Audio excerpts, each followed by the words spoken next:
Señor Fancypants.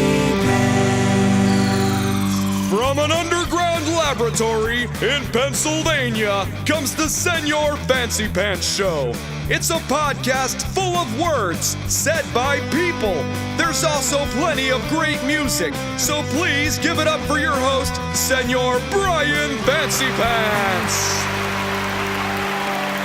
Oh, yeah!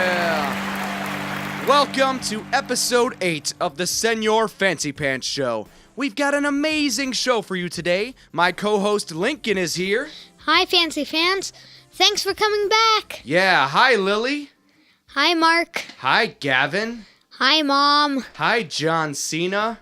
I don't think John Cena is listening to this. Well, I'm going to assume he does until someone can prove otherwise. Anyway, we really appreciate all of our loyal fans. I can't believe we've already made 8 episodes. We're actually starting to figure out what we're doing, kind of.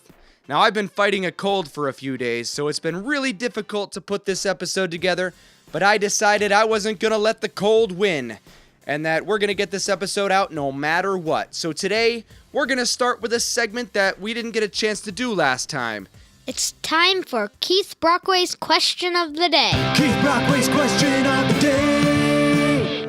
All right, so Keith Brockway's question today is, what is your favorite Thanksgiving food, and what is something you are thankful for? That's a good question for this week. Why is that, Lincoln? Because it's almost Thanksgiving. That's right. At the time we are recording this, Thanksgiving is only like 2 days away. And Yeah. we're releasing it the day before, so very appropriate. Anyway, Keith's answer to his own question is candied yams with the marshmallows on it and stuff. What do you think of that, Lincoln? Candied yams. Sounds good. All right. I like them. Now, he says also that he is thankful for making it through this year and having a new chance to spend it with his family. What a great answer. And also, for some of you listening in other countries, you're probably going to have to Google candied yams because they might not be very popular in the rest of the world. I think they're quite delicious, but it's one of those foods that you either love or hate. And also, since Thanksgiving's not actually celebrated worldwide, I guess I should mention that it's a national holiday that we celebrate every November, and it consists of getting together with your friends and family and sharing a gigantic meal. Now, I don't have time to go into the origins of the holiday right now, but feel free to look it up. Now, we got some other great responses to Keith Brockway's question.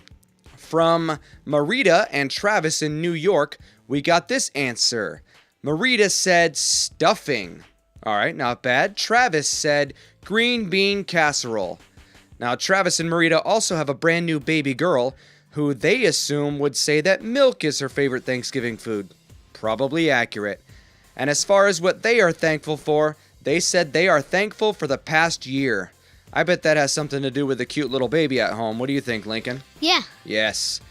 So Bobby from Texas wrote, The best Thanksgiving food. Leftover turkey sandwiches. leftover turkey sandwiches. All right, that's all Bobby wrote, so I assume that means that leftover turkey sandwiches are also what he's thankful for. Yeah, a lot of people enjoy making sandwiches with their leftover Thanksgiving food. If you've never tried it, maybe you should. Bobby likes it.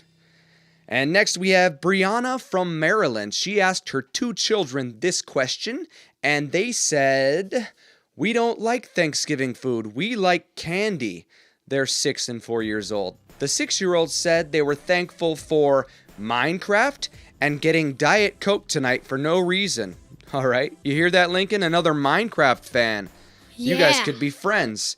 And then Brianna's 4-year-old said, I'm thankful for my mom and dad, and they always make me happy. Great answers. Next up, we got Kathy from Rome, New York, who says that her favorite Thanksgiving food is Sausage and apple dressing. and she is thankful for her family and friends. And our good friend Jeff from Plymouth Meeting, Pennsylvania said, Dessert is the best Thanksgiving food. Dessert, huh? Specifically, sweet potato pie, he wrote. He also said that he's thankful for the Señor Fancypants show because he can enjoy it with his whole family. Now, we did not pay Jeff to say that, so thank you for the kind words, Jeff, and thanks for listening. We had a lot of other great answers as well, and it seems that most people are thankful for friends and family, which is great. So thank you all for your answers, and enjoy your Thanksgiving. If you're not in a country that celebrates this holiday, then you are still welcome to get together with some people you love and eat some delicious food. It's always a good time. So Lincoln, what is your favorite Thanksgiving food? Probably turkey. Turkey. All right, good choice. That's one of the main ones. And what's something you're thankful for? I'm thankful for pretty much everything. For everything. All right. Name one. My mom and dad. Your mom and dad? That's a good answer. And probably Minecraft. Yeah. Yeah, you're thankful. And our cats. Yeah. So much to be thankful for. But I'm going to agree with Jeff when it comes to the food. Dessert is certainly the best Thanksgiving food. And I too am thankful for my friends and family. Well, this has been Keith Brockway's question of the day. That segment was brought to you by food. Eat Some Today. Food. It's necessary. This past weekend, I had the opportunity to go play some shows with my good friend Jumpin Jamie. That was a lot of fun. Some of you may remember that we played one of Jumpin Jamie's songs on our very first podcast episode. We'd like to play another one today. This one is incredibly catchy. Jumpin Jamie and I performed this song twice last weekend, and I can't get it out of my head. Here's Jumpin Jamie with his song Astronaut's Love.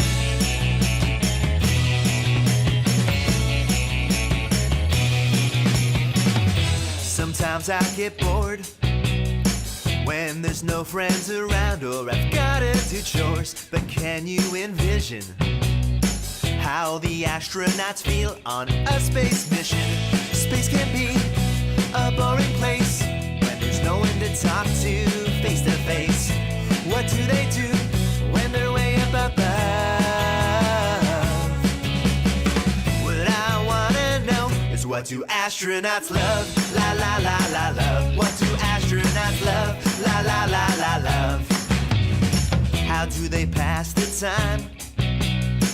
Do they play golf on the moon? How do they exercise with the lack of force? Could they lift 600 pounds and not get sore? Space can be a boring place when there's no one to talk to face to face. What do they do when they're way up above? What I wanna know is what do astronauts love? La la la la love. What do astronauts love? La la la la love. What do astronauts love? La la la la love. What do astronauts love? La la la la love. Do they watch movies? Do they play video games? They only work on the weekdays, but their weekends are the same. But they're living their dream. They have freeze-dried pizza and ice cream. They love to read sci-fi or surf the internet, cause they get free Wi-Fi. Space can be an awesome place. They can Skype to their family to see their face. And they have lots to do when they're way up above. Best of all, the awesome view. That's what astronauts love. La la la la love. That's what astronauts love. La la la la love. That's what astronauts love. La la la la love. That's what astronauts love. La la la la love. That's what astronauts love. La la la la love. That's what astronauts love. La la la la love. That's what astronauts love. La la la la love. That's what astronauts love. All right, what a great song. Okay, it is now time for one of our regular segments. It's time once again for our place of the day. And this time we're talking about a city that's not too far away from where we are here in the Philadelphia area.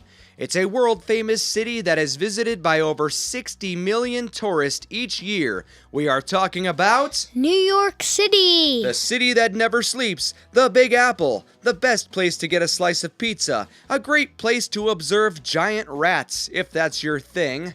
If you're wondering where New York City is, it is in the great state of New York. It's in the southeastern tip of the state, But anyway, here are just a few random facts about New York City.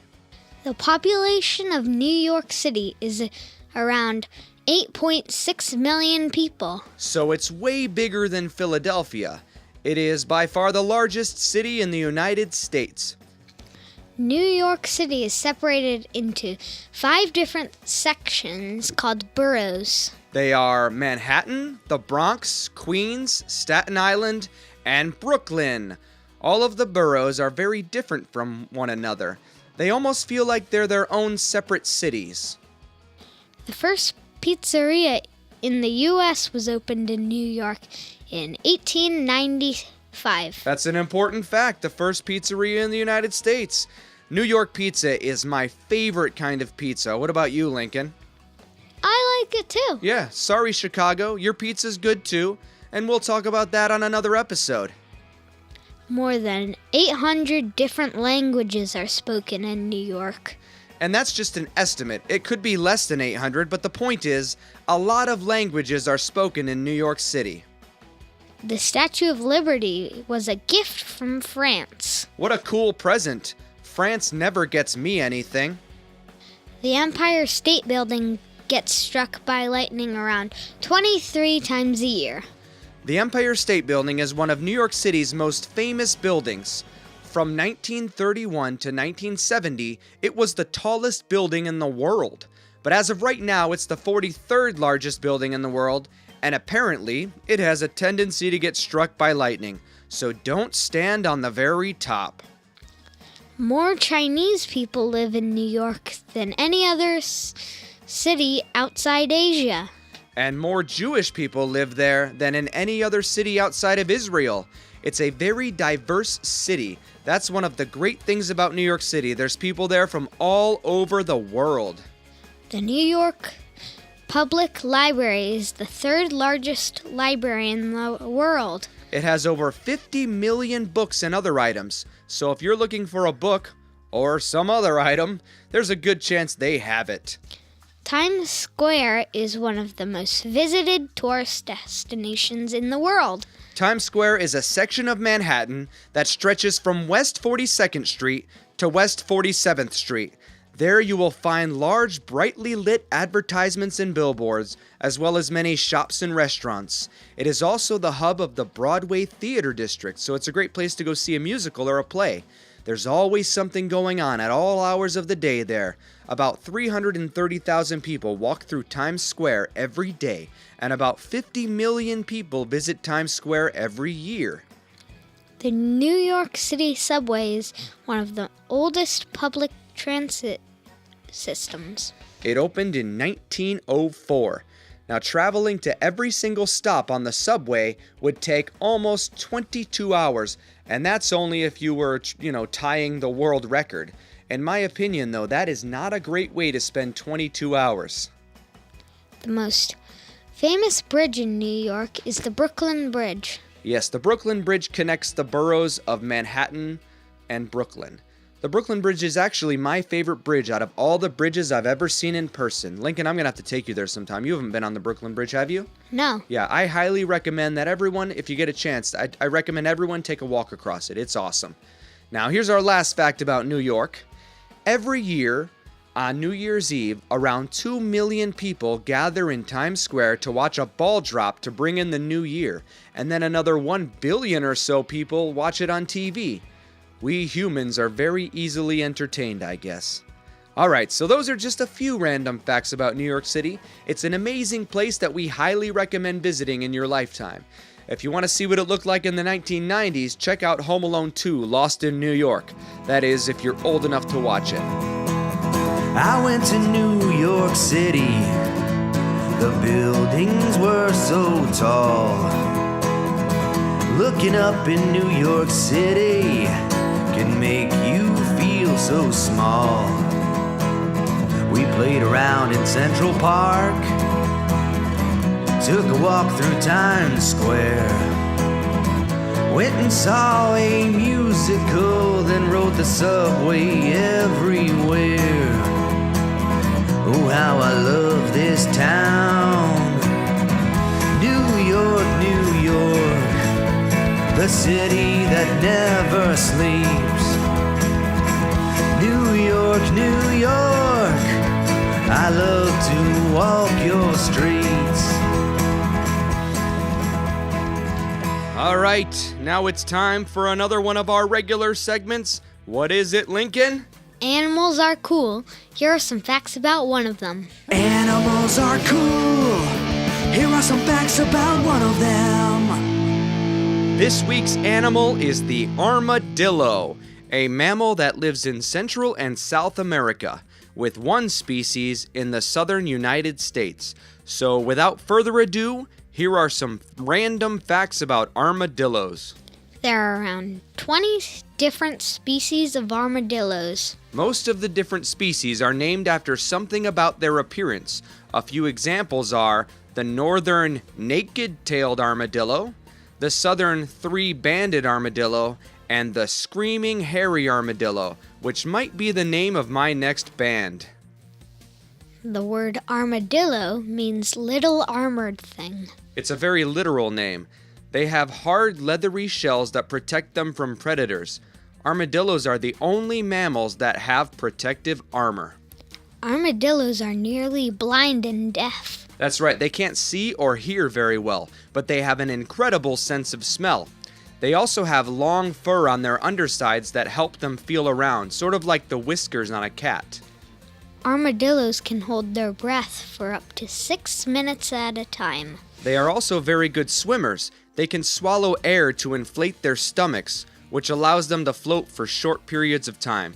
They need to do this because their shells make them so heavy. A three-banded armadillo can roll itself completely into a ball. It's the only type of armadillo that can do that, the three-banded one. It can roll around in a perfectly formed ball that other animals can't open up. Armadillos are omnivores. 90% of their diet consists of insects, but they will also eat some plants and vegetables. Some of them even like to eat reptiles as well, like small lizards and snakes. They also have long, sticky tongues. In this way, they are very similar to anteaters.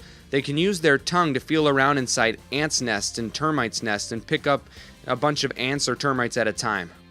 The smallest species of armadillo is called the pink fairy armadillo. It is found in central Argentina, and it is only about 6 inches long, so it's about the size of a chipmunk. Armadillos sleep a lot. Most species of armadillos burrow into the ground and sleep for about 16 hours a day. Armadillos are excellent climbers. They have been known to climb over fences if they are unable to burrow underneath it. And our last random fact about armadillos is... The 9-banded armadillo always gives birth to 4 identical babies, quadruplets. They are the only mammal known to do this. The 9-banded armadillo is the only species found in the United States. Armadillos are pretty cool. Yeah, they are. All right. Now I want to play a song by a great band called the Happy Racers. My friend Layne Ihde is a member of the Happy Racers, and after this song, we're going to talk a whole bunch more about him. This is their newest single, and it's really great. Here is The Dark by the Happy Racers. Enjoy.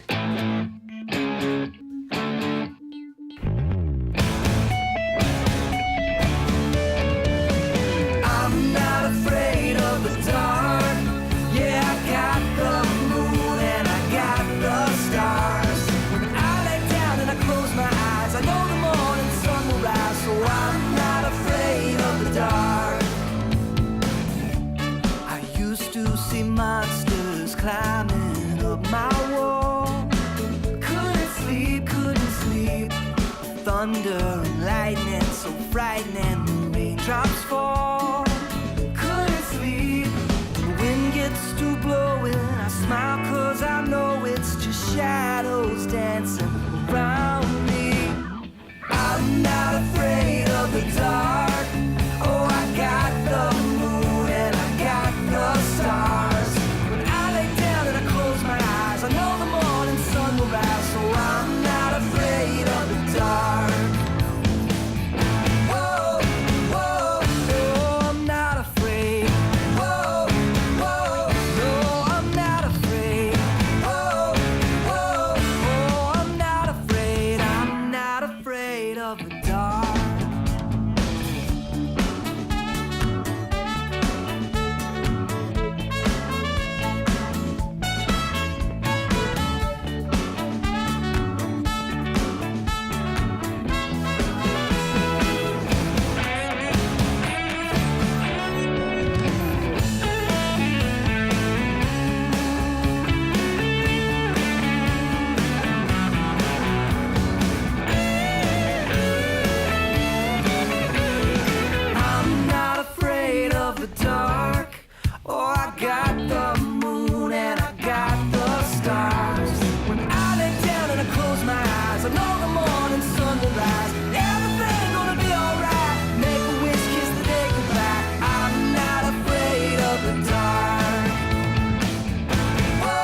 Alright, so if you liked that song, you might also be interested to know that the Happy Racers just released a full-length Christmas album that is available now on iTunes and Spotify. So go download that and add it to your Christmas playlists. Now, before I played that song, I mentioned that my friend Layne Ihde is a member of the Happy Racers. Well, it turns out that he's not just a talented musician, he is also officially a published author. Layne's brand new children's book titled Pippin No Lickin was just released this week. And rather than just tell you all about it myself, I decided to give Layne a call and talk to him all about it. So here's a recording of that call. Hello, is this Layne Ihde, the author of the brand new book Pippin No Lickin? Why, yes, it is. Awesome. Well, first off, let me thank you for taking the time to talk to us here on the Señor Fancypants show. You are actually the first person I've interviewed for the show, so that's very exciting for us. And when your book inevitably tops the charts, that's going to be very helpful to us as well. So thanks for coming on. Oh, I really appreciate being on. So this is my first podcast interview, I hope, from my side of many. So I'm really excited about it, too. Cool. So before we get to your book, I just want to let you go ahead and introduce yourself to our listeners. Maybe tell us where you're from and what it is you do for a living other than write awesome children's books. Okay, well, as you said, my name is Layne Ihde, and I live in Nashville, Tennessee. And I've lived here for a long time. I actually grew up outside of Chicago, which sometimes my accent will I hear it. shine through. But I am a professional musician down here. I play the trumpet and the bass and some acoustic guitar, and I'm also a singer. And I've been in several bands, and I'm still in a couple of bands. And about a year or so ago, I decided that I wanted to get into writing children's books because that is also something that I had wanted to do for a long time. Awesome. So writing children's books has been something that you've always planned on getting around to eventually then. I mean, I can, when a kid will say, I want to be a fireman or whatever. I mean, I remember thinking I would love to write a children's book even when I was a kid. And Cool. I don't know how realistic that was, but it's just kind of been in the back of my mind percolating. And, being a songwriter, and you know this too, it's, writing is writing, and there are things that, transfer over regardless of what you're writing. Yeah. Yeah, so is Pippin No Lickin your first official children's book then? This is my first published book. I've actually written about 8, I think. Wow. Go into my writing folder here, and 4 of them are Pippin stories, and useless trivia. But this was actually the second Pippin story that I wrote. Oh, awesome. So if this goes well, you're telling me there's going to be more. Oh, you betcha. I hope this is going to be I hope this is going to be a series. Yeah, me too. Now, the title of the book doesn't really give much away, so can you maybe, in a sentence or two, tell us what this book is all about? Yes, and that is on purpose, too, because you've got, Peppa Pig and Pete the Cat and Right. George the Elephant. I made that up, so I don't... But anyway, I love playing with words, and I love how my favorite books have what I call, it sounds kind of weird, mouthfeel, like when you say things. Pippin No Lickin. And I like that you don't know just from the title what it actually means. So Pippin is a cat that I used to live with about 8 years ago. Notice I didn't say I owned him because you don't own a cat. That's right. I loved that cat. He acted a lot like a dog in his behavior. A lot of people complain, that, cats are so finicky and they just do what they want and they're not cuddly. Well, Pippin, I could be outside and he could be in the forest near my house and I could call him and he'd just come running across the yard. He'd sleep with me at night. He was super cuddly, but he was also like super adventurous, and he would get into trouble and we'd have to take him to the vet because he'd get in a scrap with an animal outside. And I just thought, well, what if I made him, just like the Berenstain Bears or any of those children's stories where the animals are more like people. And for you kids out there, here's a big word drop for you: anthropomorphize. Say it with, no, just kidding. It's too hard to say. Yeah. And that means when you take an animal or something an object, but you make it like a human. And I thought it would be really fun to write a story about Pippin if he was like a 7-year-old boy and he lived in a house and he had a bedroom and furniture and mom and dad and he went to school and had friends. That's great. And it's also just a really cool way to honor the memory of Pippin. Yes. Now, do you currently have cats at home? I do.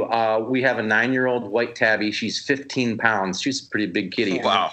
Her name is Lizzie, and that's kind of my wife's cat. That's short for Elizabeth Bennett Ihde, which if any parents out there listening that love Jane Austen and Pride and Prejudice, you'll know what that reference is. And then I just got a new kitten this summer, and I named her Pip. And she's female, and I named her Pip, but if you look at my Instagram, Layne Ihde, I have pictures on here of her all the time, and she actually looks exactly like Pippin from the book. So that's kind of a fun thing. Yeah, that is cool. Well, we here at Señor Fancypants headquarters are also huge cat fans. We have 2 here as well. Awesome. Yeah, and thanks for sending me a copy of the book. I thought it was fantastic. I also thought the artwork was really cool, and I know that you didn't do the artwork, but can you tell us a bit about that? Yes, I didn't do the artwork. So very interesting. Linda Pierce is a great artist just outside the Boston area. I think Hanover is the name of the suburb, if I'm correct. And we, interestingly enough, have never even met. We did all of our work using the phone and email. And she was referred to me by my publisher. But my publisher is not like it's a growing indie publisher, but they give the authors a lot of autonomy. Had I done this on a bigger publisher, they would have just taken the manuscript and picked whomever they wanted, and it would have looked like it looked. I had 100% creative control about how Pippin came out, and sure. I'm so happy about that. So we just went back and forth, and I actually saved my picture. Hopefully it's like a popular little artifact someday of me doing my best scrawl of what I kind of wanted Pippin's face to look like.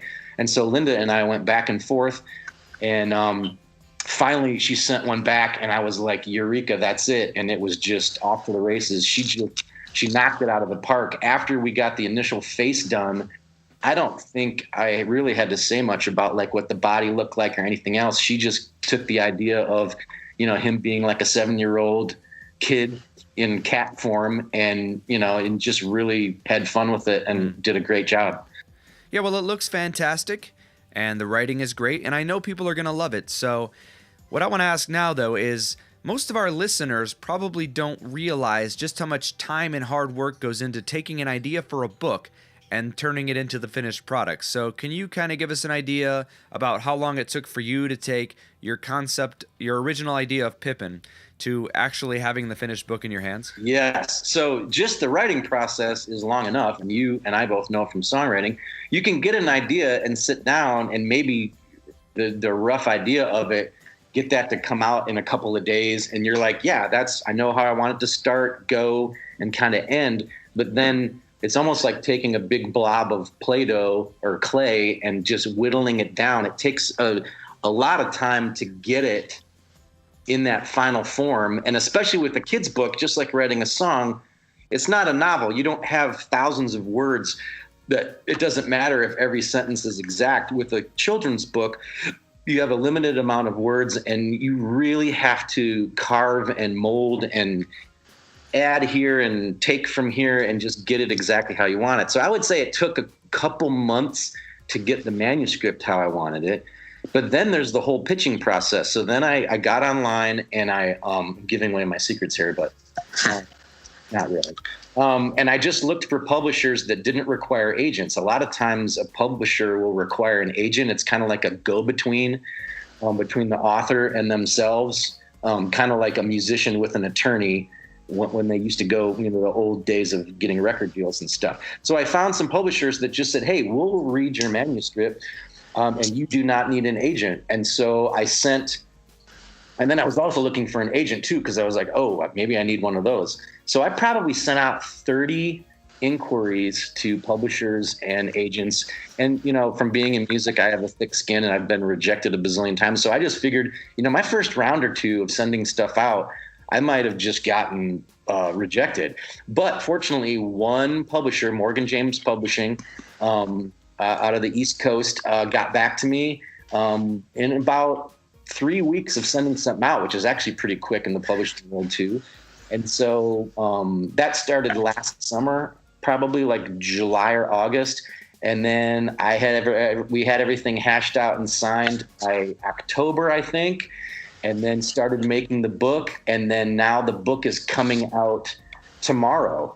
So for all you kids out there, I know that a year or even more than a year sounds like a really, really long time. But anytime you do something, people that make movies or people that make books or people that make records, a lot of times it takes more than a year for that finished product to actually be able to come out. So I have the book in my hands now, and if you go to Barnes & Noble tomorrow, hopefully you should be able to get it and have it in your hands too. That's right. Now, I've heard that this book would make an excellent Christmas present for every child in America, and that everyone should purchase multiple copies. Is this true? Well, that is very interesting that you say that, Brian Fancy Pants. Yes. Because I, as politicians say, I approve that message. So, yes, it is true. Listeners, you need to buy the book. Also, listeners, I want you to just notice right now, Layne worked really hard to accomplish his goal, and now he gets to enjoy the fruits of his labor. It must feel really awesome to hold that finished book in his hand. So, Layne, let me ask you, how does it feel now to have this book ready for worldwide release? It is worldwide, right? Yes, it should be. I mean, I know definitely in the United States, but I think if I read some of my materials correctly, I think that, and Canada, I'm sorry, so North America, I know that it's coming out Canada and United States, and I think possibly Australia and some limited places in Europe. So, oh, cool. No, that's awesome. We actually have some fans from Australia. So if you're Australian and you're listening, go try to find Layne's book. Anyway, Layne, congrats on making your dreams a reality. It's very inspiring. And now, if it's all right with you, we have some important questions to ask if you don't mind. I don't mind. All right, question 1. What is your favorite kid-friendly joke? Okay, this is my current favorite. So are you ready? Yes, I was born ready. Now, I haven't listened to all the episodes, so maybe you've already covered this joke. I hope you haven't covered this joke. Okay. What time should you go to the dentist? I don't know. You should go at tooth hurty. Ah, classic. You get it? It's because of tooth pain. You know, your tooth hurts. Tooth hurty. It's funny when you explain it, right? Wah, wah, wah. Nah, really, it's not that bad. We actually haven't used that one yet, so that's awesome. Okay, good. All right. Well, now we have to ask you the Keith Brockways question of the day.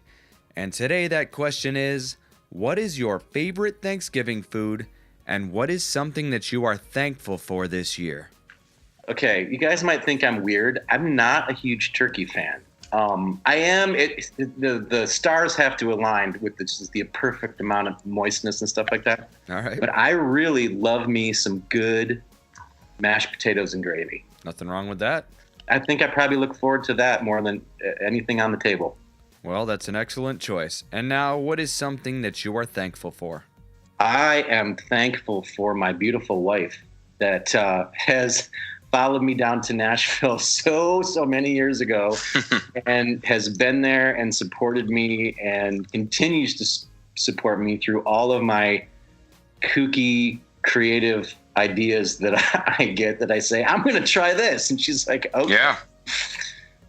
Yeah, I've been there. So yeah. That's awesome. Great answer. And then the last question we have is, what is your favorite children's book besides Pippin No Lickin? Okay. My favorite children's book is called The Trouble I Had in Getting to Sollew by Dr. Suess. It's not one of the ones that you see a lot. It's not the Grinch Stole Christmas or Green Eggs and Ham. But it's about this little creature. I mean, he's never even named. It's in the fanciful way of Dr. Seuss that starts out in an area, and he has problems in his life, and he hears that there's this magical city called Sollew, and he thinks that if he can just get there, all of his problems will go away. So without spoilers, the life lesson learned is that doesn't happen. But the illustrations and the journey that the character takes in getting to Sollew I just, from the time I first read it as a little kid, it just captured me and made me want to create because it was so creative, if that makes sense. Yeah. If you're ever at the library, kids, or at Barnes & Noble, although because it's not one of the biggies, you might actually have to hunt for it. It's Dr. Seuss, The Trouble I Had in Getting to Sollew. All right. Well, we'll actually make it easier for our listeners, and we'll go ahead and post a link to that book in the podcast details. But it's been great talking to you, Layne, and I'm going to post links to your website and to your Facebook page in the podcast details, and links to where everyone can order your book. And please, everyone, order Layne's book.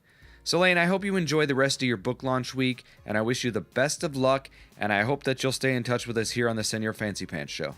Oh, thank you so much, Brian, and tell Lincoln hi there, and also have a great Thanksgiving with your family, and thanks so much for having me on. Awesome. Well, thank you very much, Layne. We'll talk to you later. Bye-bye. All right, bye. All right, well, that's our show for this week. We'll be back in about a fortnight. Make sure you go and buy Layne Ihde's book, Pippin No Lickin, in stores now. Have a good Thanksgiving. I love you and I'll miss you. Adios.